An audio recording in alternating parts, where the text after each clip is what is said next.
Hapon na naman, kaya ito na naman tayo. Nandito tayo sa kusina at nagpe-prepare tayo ng ating gagamitin para mamaya sa ating lutuan para sa dinner. Kagagaling ko nga lang pala sa market at diretso na agad ako dito sa kusina para i-prepare naman ang aking mga pinamili. Naghihiwa pala tayo dito ng gagamitin natin para sa steam isda natin. Meron tayong ginger, meron tayong onion spring at saka yung puno ng onion spring. Sabay-sabay na nga pala ako dito pag nandito ako sa kusina ay inaayos ko ng lahat ng aking mga gagamitin. Tapos nga doon sa aking ginagawa kanina, ito kumukulo na yung tubig ko at ating i-blanch ang ating mushroom. Akala mo na may handaan talaga eto kumukulo ng ating watermelon soup. Dahil nga wala akong dinner bukas kaya pang one day lang yung ating soup. Ito nga pala ang aking inihanda para sa kanila, isang pigeon na maliit.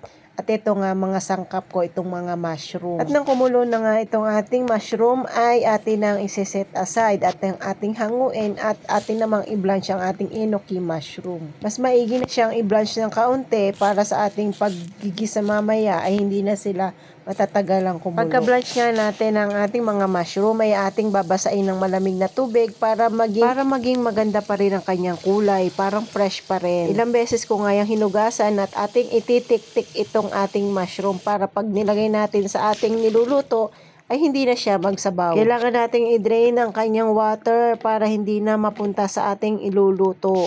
At yan, ito naman ating isda ang ating aayusin. Imamarinate natin to sa salt lang, na kaunting salt at lalagyan natin ito ng onion spring sa ilalim at saka luya. Sa pag-i-steam nga pala ay huwag po natin lagyan ng maraming salt dahil ito pag naluto na ilalagyan natin to ng soy sauce. At oras na nga ng lutuan, ito ang ating mahiwagang apron at atin ang isusuot at tayo ay magsisimula ng magluto. O diba, pasayaw-sayaw pa si Mareng.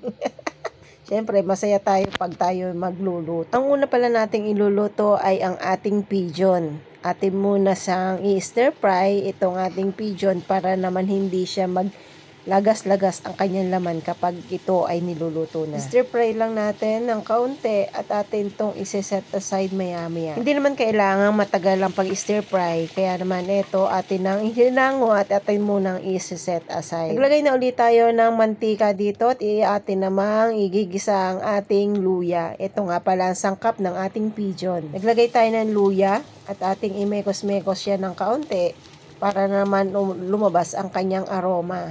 At ilagay na rin natin ang ating mushroom na dalawa kasing klase ang aking mushroom na ilalagay sa pigeon. Isang enoki mushroom at saka yung isa, hindi ko alam kung anong tawag doon. Pasensya na. At yan, luto na ang ating 4 na dish para tonight. Ang ating dinner sa ating amo. Meron tayong soup, meron tayong steamed fish, meron tayong kangkong na ginisa at saka yung ating pigeon. So ayan, natapos na rin ang ating lutuan. At yan, maghahanda na tayong maghain sa ating lamesa. At ito na, sobrang sarap ng ating niluto at tayo magpapakain na. Maraming salamat! Bye!